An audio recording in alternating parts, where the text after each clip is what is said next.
नमस्कार मित्रों, मैं हिंदी प्राध्यापिका राजबाला आपके अपने YouTube चैनल हिंदी साहित्य समीक्षा पर आपका स्वागत करती हूँ। आज का हमारा विषय है मैथिली शरण गुप्त कृत जयद्रथ वध, जो कि क्या है, एक खंड काव्य है जिसका प्रकाशन 1910 ईस्वी में हुआ और इसकी कहानी महाभारत की कथा वस्तु को आधार बना करके रची गई है। इसमें वैसे तो बहुत सी किताबों में ये लिखा गया है कि अभिमन्यु ने जब चक्रव्यूह में प्रवेश किया तो उस समय 7 योद्धाओं ने अभिमन्यु पर प्रहार किया और जयद्रथ की गदा से अभिमन्यु का अंत हुआ, जिसके कारण जो अर्जुन है वो जयद्रथ वध की प्रतिज्ञा लेते हैं, परंतु ऐसा नहीं था। जयद्रथ वध की प्रतिज्ञा अर्जुन इसलिए लेते हैं क्योंकि भीम ने अर्जुन को बताया कि जो जयद्रथ हैं उन्होंने चक्रव्यूह में प्रवेश करते समय उनका रास्ता रोक लिया था, क्योंकि जब अभिमन्यु चक्रव्यूह में प्रवेश कर रहे थे तो भीम, युधिष्ठिर, नकुल और सहदेव उनके पीछे पीछे चल रहे थे। तो वहाँ पर जो जयद्रथ हैं वो चक्रव्यूह के द्वार पर खड़े थे और जब जयद्रथ उन्हें रोक लेते हैं, उनसे युद्ध करते हैं, तो अभिमन्यु अकेला ही चक्रव्यूह में प्रवेश कर जाता है। और सब जानते हैं कि अभिमन्यु को चक्रव्यूह में प्रवेश करना तो आता था, परंतु चक्रव्यूह तोड़कर बाहर निकलना नहीं आता था। और अर्जुन भी ये बात बहुत अच्छे से जानते थे, समझते थे। तो जब भीम ने उन्हें ऐसा बताया तो वो पूरा जो अर्जुन जो है जयद्रथ को अभिमन्यु के वध का दोषी मानते हैं और इस कारण से वो जयद्रथ वध की प्रतिज्ञा लेते हैं और प्रतिज्ञा लेते हैं कि अगर आज सूर्यास्त से पहले मैंने जयद्रथ का वध नहीं किया तो मैं स्वयं अग्नि समाधि ग्रहण कर लूँगा। और जब पांडवों को इस बात का पता चलता है तो कौरवों को इस बात का पता चलता है तो कौरव बहुत खुश होते हैं और वो मानते हैं कि एक ही तीर से 2 निशाने उन्होंने चलाए हैं। तो जयद्रथ वध की बात सुनकर के या फिर अर्जुन की अग्नि प्रतिज्ञा की बात सुनकर के, अग्नि समाधि की बात सुनकर के जो कौरव हैं वो जयद्रथ को छिपा देते हैं और उसे सामने नहीं आने देते। और श्री कृष्ण जो कि लीलाधर हैं वो पांडवों के साथ थे, तो पांडवों को किसी प्रकार की चिंता की आवश्यकता नहीं थी। लीलाधर अपनी लीला दिखाते हैं और सूर्य को बादलों में ओझल कर देते हैं और जो कौरव हैं वो सोचते हैं कि सूर्यास्त हो गया है, चलो अर्जुन की अग्नि भस्म की प्रतिज्ञा जो उन्होंने पूर्ण करनी है तो उसका आनंद लेते हैं। तो अर्जुन को जलता हुआ देखने के लिए, उसका आनंद लेने के लिए वो जयद्रथ सहित वहाँ पर पहुँच जाते हैं। और इधर से श्री कृष्ण जो है वो सूर्य से बादलों को हटा देते हैं और अर्जुन गांडीव पर अपना धनुष चढ़ा करके जयद्रथ का वध कर देता है और अपनी प्रतिज्ञा को पूर्ण करता है। यह जो खंड काव्य है, वैसे तो इसमें 7 सर्ग हैं, परंतु कुछ थोड़ा सा अंश ही आपके पाठ्यक्रम में सम्मिलित किया गया है और उसमें इस जो आपकी कविता है इसमें दर्शाया गया है कि किस प्रकार से जो पांडव हैं वो श्री कृष्ण सहित युधिष्ठिर को जयद्रथ वध या फिर अपनी जीत का समाचार सुनाने के लिए उपस्थित होते हैं और युधिष्ठिर किस प्रकार से जीत का पूरा श्रेय श्री कृष्ण को दे रहे हैं और श्री कृष्ण अपनी उदारता के कारण पूरा श्रेय जो है वो श्री कृष्ण को युधिष्ठिर को दे रही हैं। तो इस प्रकार वार्तालापपूर्ण शैली में यह संपूर्ण कथानक रचा गया है। तो चलिए इसकी सप्रसंग व्याख्या करते हैं। उन्मत्त विजय उल्लास से सब लोग मत गेंद से राजा युधिष्ठिर के निकट पहुँचे बड़े आनंद से। विजय उल्लास, विजय की खुशी, सब लोग मत गेंद से, मत मतलब मस्त, गेंद का मतलब होता है हाथी, निकट पहुँचे बड़े आनंद से। देखा युधिष्ठिर ने उन्हें जब जान ली निज जय, तभी जान ली, समझ ली। निज का मतलब होता है अपनी, सुख चिन्ह, सुख प्रसन्नता पूर्वक चिन्ह या निशानी। चित्त का मतलब होता है हृदय, बुद्ध का अर्थ है दशा, तब अर्जुन आदिक ने उन्हें बढ़कर प्रणाम किया, सिर पर उन्होंने हाथ रख सुख दिया और लिया वहाँ। सब लोग उनको घेर कर थे उस समय उत्सुक खड़े, बोले युधिष्ठिर से स्वयंभू। स्वयंभू का मतलब है यहाँ पर श्री कृष्ण, सुमन का अर्थ है फूल, तात का मतलब है बड़े भाई, जीत पुण्य पूर्ण मतलब आपके पुण्य से पूर्ण, प्रसिद्धि से, जयद्रथ वध हुआ, छूटे मुक्त हो गए, धनंजय मतलब अर्जुन, ताप का मतलब है दुख या पीड़ा। तुमने इन्हें सौंपा सवेरे सवेरे था हमारे हाथ में, सो लीजिए अपनी धरोहर। धरोहर का मतलब होता है अमानत, सुख सुयस के साथ में। तो चलिए इसकी व्याख्या करते हैं। यहाँ पर जो कवि हैं वो कह रहे हैं कि जब जयद्रथ का वध करके पांडव पक्ष के लोग राजा युधिष्ठिर के पास लौटे तो उस समय विजय की प्रसन्नता में ऐसे मगन थे जैसे मस्त हाथी अपनी मस्ती में होता है। उन्मत्त विजय उल्लास से सब लोग मत गयंद से राजा युधिष्ठिर के निकट पहुँचे बड़े आनंद से। तो यहाँ क्या कहना चाह रहे हैं कि जब पांडव पक्ष के लोग राजा युधिष्ठिर के पास पहुँचे तो उस समय सभी विजय प्राप्ति की प्रसन्नता में ऐसे मगन थे जैसे मस्त हाथी अपनी मस्ती में होता है। यानी कि पांडव पक्ष के सभी लोग अत्यंत आनंद पूर्वक राजा युधिष्ठिर के पास पहुँचे। देखा युधिष्ठिर ने उन्हें जब जान ली निज जय, तभी सुख चिन्ह से ही चित्त की बुध जान लेते हैं सभी। तो यहाँ कवि कहना चाह रहे हैं कि युधिष्ठिर उन्हें देखकर ही समझ गए कि वे विजयी हुए हैं, क्योंकि सुख के चिन्हों से ही अर्थात सुख की दशा से ही हृदय के भावों को सभी लोग समझ लेते हैं। तब अर्जुन आदिक ने उन्हें बढ़कर प्रणाम किया, वहाँ सिर पर उन्होंने हाथ रख सुख दिया और लिया वहाँ। तभी आगे बढ़कर अर्जुन इत्यादि जो अन्य जो लोग थे उन सब ने उन्हें आगे बढ़कर के प्रणाम किया और राजा युधिष्ठिर ने उनके सिर पर हाथ रखकर आशीर्वाद देते हुए स्वयं भी सुख प्राप्त किया और दूसरों को भी सुख प्रदान किया। सब लोग उनको घेर कर थे उस समय उत्सुक खड़े, और उस समय सब लोग बड़ी उत्सुकता पूर्वक उन्हें घेर कर के चारों तरफ उनके घेरा बना कर के खड़े हुए थे और बोले युधिष्ठिर से स्वयंभू, सुंदर सुमन मानो झड़े। और इस अवसर पर भगवान श्री कृष्ण युधिष्ठिर से मधुर वाणी में बोले तो उस समय उनके मुख से निकले शब्द ऐसे लग रहे थे मानो कि बहुत सुंदर सुंदर फूल झड़ रहे हों।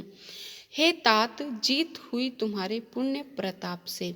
तो श्री कृष्ण कहते हैं कि हे तात, कि हे बड़े भाई युधिष्ठिर, यह जीत तो तुम्हारे सद्कर्मों के फलस्वरूप ही हुई है। अर्थात इस विजय के पीछे तुम्हारा सद्कर्म, तुम्हारा धार्मिक प्रताप ही है। युद्ध रण में जयद्रथ वध हुआ, छूटे धनंजय ताप से, कि युद्ध क्षेत्र में जयद्रथ का वध हो गया है और जिससे जो अर्जुन हैं वो भी अपने दुख व ताप से मुक्त हो गए हैं। तुमने इन्हें सौंपा सवेरे था हमारे हाथ में, सो लीजिए अपनी धरोहर सुख सुयस के साथ में।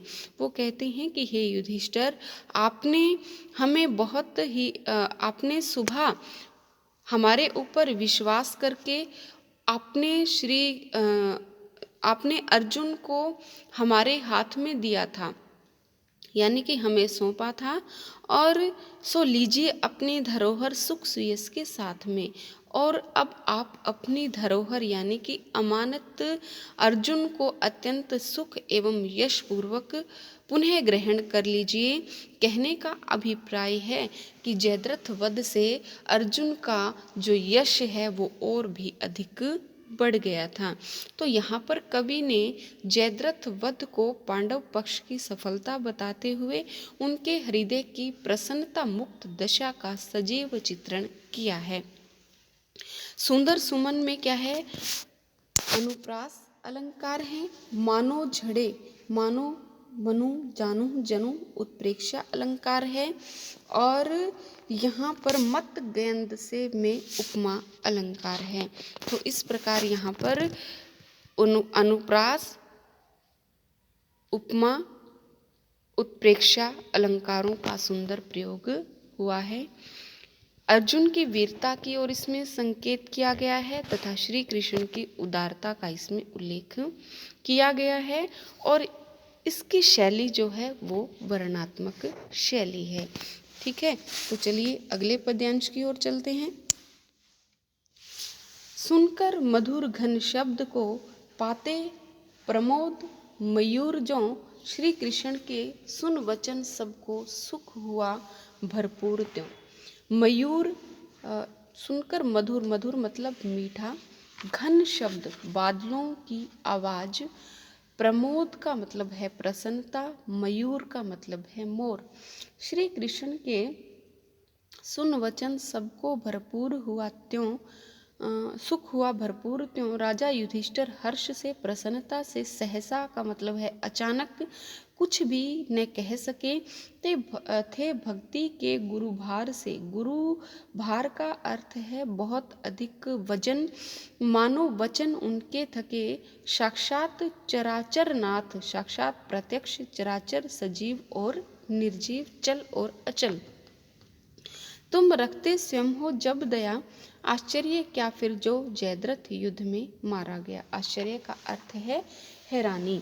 तो यहाँ पर कवि कहते हैं कि युधिष्ठिर जो हैं वो अर्जुन की विजय प्राप्ति का समाचार सुनकर के गदगद हो उठे और वे इस विजय का कारण भगवान श्री कृष्ण की भक्तों के प्रति दयालुता को बताते हैं।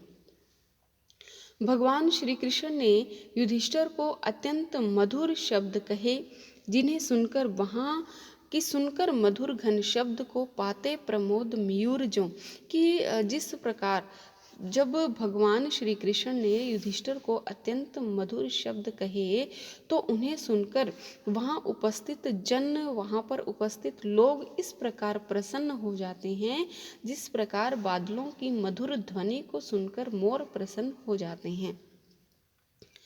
राजा युधिष्ठिर हर्ष से सहसा न कुछ भी कह सके और इसलिए भक्ति भावना की अधिकता के कारण युधिष्ठिर कुछ क्षणों के लिए कुछ भी नहीं बोल सके। मतलब अचानक से वो कुछ भी नहीं कह सके कि किस प्रकार से, किन शब्दों के माध्यम से वो श्री कृष्ण का आभार व्यक्त करें। तो उनकी उस दशा को ऐसा देखकर ऐसा लगता था कि मानो उनके वचन ही थक गए हों।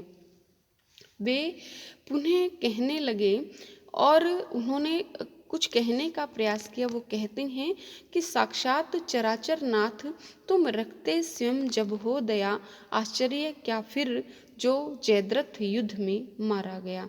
वो कहते हैं कि हे प्रभो, आप तो क्या हैं, जड़ चेतन चर अचर संपूर्ण जगत के स्वामी हैं और आप जब स्वयं जीवों पर दया रखते हो तो फिर भला इस बात में आश्चर्य क्या है कि जयद्रथ युद्ध में मारा गया। कहने का क्या अर्थ है कि श्री कृष्ण अपने भक्तों की रक्षा करने के लिए उनकी सहायता करते हैं और दुष्टों और पापियों का संहार करते हैं। और जयद्रथ भी क्या था, दुष्ट एवं पापी था और उसका मारा जाना कोई आश्चर्य की बात नहीं है। फिर उसके वध की बात सुनकर हृदय में सुख इस प्रकार, तो चलिए आगे इसकी व्याख्या करते हैं क्या कहना चाह रहे हैं। तो भी इसे सुनकर हृदय में सुख समाता है नहीं, साधन सफलता सुख सदृश सुख दृष्टि आता है नहीं। तो भी इसे सुनकर हृदय में सुख समाना, सुख समाना मतलब प्रसन्नता को समाहित न कर पाना। साधन सफलता सुख सदृश, सदृश मतलब समान, सुख दृष्टि, दृष्टि का मतलब है नज़र। बहु विज्ञ तत्व ज्ञानी, विज्ञ मतलब बहु मतलब बहुत सारा, विज्ञ विद्वान, तत्व ज्ञानी जो सूक्ष्म से सूक्ष्म बात को समझते हों। यह बात मुझसे कही माधव श्री कृष्ण, तुम्हें जो इष्ट होता, इष्ट का मतलब है इच्छा, सर्वदा हमेशा। अज्ञानता से मूर्ख जन मानव तुमको है मानते, ज्ञानी विवेकी विज्ञ वर विश्वेश तुमको जानते। ज्ञानी का अर्थ है बहुत अधिक बुद्धि वाला, विवेकी का भी यही अर्थ है, और विश्वेश, विश्ववेश का मतलब है जगत का स्वामी। तो वो क्या कहते हैं कि वैसे तो है ईश्वर, आप क्या हैं, सब जीवों पर दया करने वाले हैं, भक्तों का कल्याण करने वाले हैं, फिर भी वो कहते हैं कि फिर भी वो क्या कहने चाहते हैं कि वो कहते हैं कि फिर भी तो भी इसे सुनकर हृदय में सुख समाता है नहीं। फिर भी इस बात को सुनकर कि जयद्रथ युद्ध में मारा गया है, इस बात को सुनकर के मेरे हृदय में जो सुख है या प्रसन्नता है वो समाहित नहीं हो रही है, यानी कि बहुत अधिक मुझे प्रसन्नता हो रही है। फिर वो कहते हैं साधना सफलता सुख सदृश सुख दृष्टि आता है नहीं, कि वो कह रहे हैं कि जैसे साधना के पश्चात प्राप्त सफलता का सुख हृदय में नहीं समाता, कि वो कहते हैं कि अभिप्राय कि जयद्रथ युद्ध के पश्चात मेरी जयद्रथ वध के पश्चात युधिष्ठिर कह रहे हैं कि मेरी खुशी का कोई ठिकाना नहीं है। साधन सफलता सुख सदृश सुख दृष्टि आता है नहीं, कि मनुष्य वो कह रहे हैं कि साधन या सफलता रूपी जो साधन है वो सुख के समान है, परंतु जो सुख, जो मुख्य सुख है वो उसमें नज़र नहीं आता। यानी कि आप भक्तों पर कृपा करते हैं और भक्त जो हैं वो अपनी सफलता मान लेते हैं और असली सुख उन्हें नज़र नहीं आता या दिखाई नहीं देता, कि असली सुख किस में है, ईश्वर की साधना में है। बहुविज्ञ तत्वज्ञानियों ने यह बात मुझसे कही, माधव तुम्हें जो इष्ट होता सर्वदा होता वही। युधिष्ठिर पुनः कहते हैं कि बहुत से ज्ञानवान और तत्वज्ञानियों ने, कि जो सूक्ष्म से सूक्ष्म बात को समझते हैं, मुझे यह बताया है कि आपको जो भाता है, जो आपकी जो इच्छा होती है वही इस संसार में घटित होता है, वही इस संसार में हमेशा ही होता है। अर्थात आपकी इच्छा क्या है, सर्वोपरि है। अज्ञानता से मूर्ख जन मानव तुमको है मानते, परंतु जो अज्ञान है, जिन्हें बहुत कम बुद्धि है, ऐसे जो लोग मूर्ख हैं वो तुम्हें एक साधारण मनुष्य मान लेते हैं और तुम्हारी शक्ति का अनुमान नहीं लगा पाते।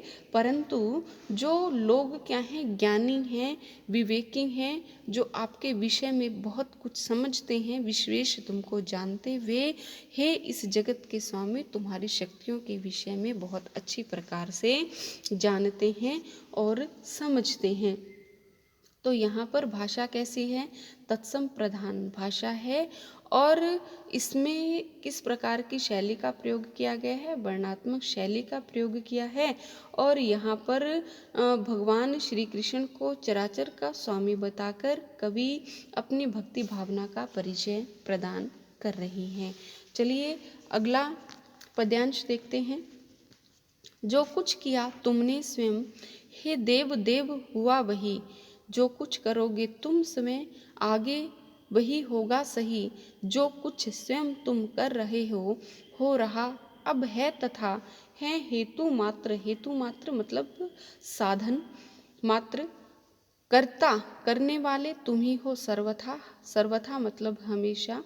हो निर्विकार विकार रहित, तथापि तुम भक्त वत्सल। भक्त वत्सल बच्चों की तरह अपने भक्तों से प्रेम करने वाले। सर्वदा मतलब हमेशा। हो तुम निरी, निरी मतलब तटस्थ। तथापि अद्भुत सृष्टि रचते हो सदा।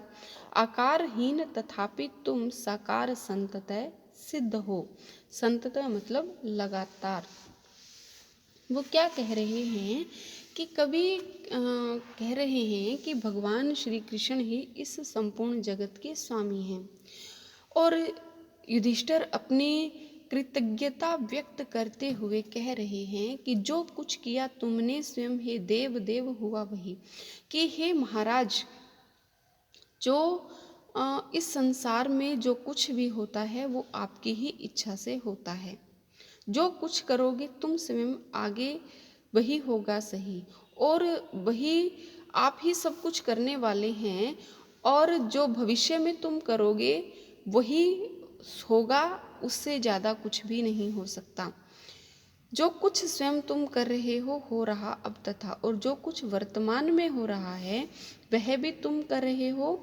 हम तो केवल क्या हैं, साधन मात्र हैं हेतु मात्र सदैव हम, कि हम तो केवल क्या हैं, साधन मात्र हैं, कि हम तो आपके कारण मात्र हैं, आपके कार्य को अंजाम देने वाले क्या हैं, उपकरण हैं।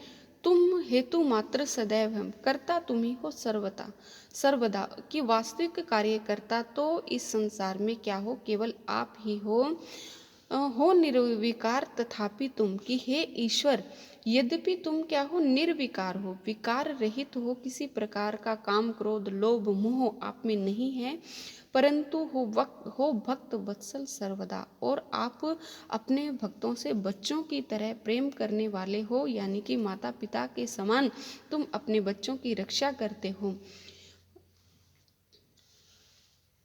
यानी कि यहाँ कवि क्या कहना चाह रहे हैं कि भगवान अपने भक्तों की रक्षा हेतु ही इस पृथ्वी पर साकार स्वरूप धारण करते हैं।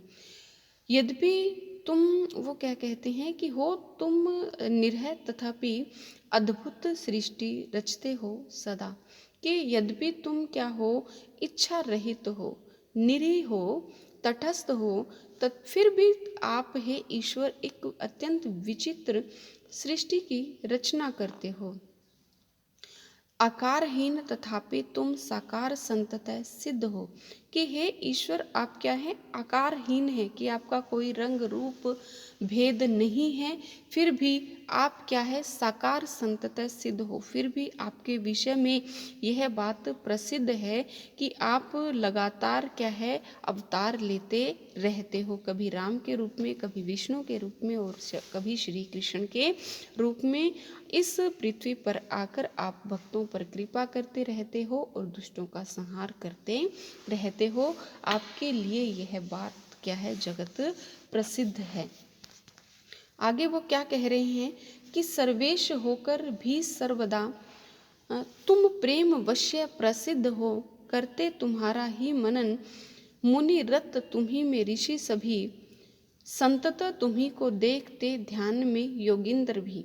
योगिंद्र इसको कहा जाता है, शिव जी को, विख्यात प्रसिद्ध वेदों में विभो विभो वैभव शौर्य, सबके तुम ही आराध्य हो, पूजनीय। आराध्य का मतलब होता है पूजनीय।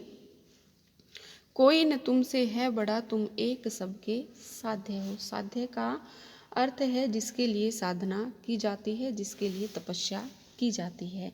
तो वो क्या कहते हैं कि सर्वेश होकर भी सदा सदा तुम प्रेम वश्य प्रसिद्ध हो, कि हे ईश्वर तुम क्या हो, सबके स्वामी हो, परंतु फिर भी आप क्या है, सदा प्रेम के वश में रहने वाले के रूप में प्रसिद्ध हो। यानी कि भगवान हमेशा ही भक्तों के प्रेम के वश में रहते हैं।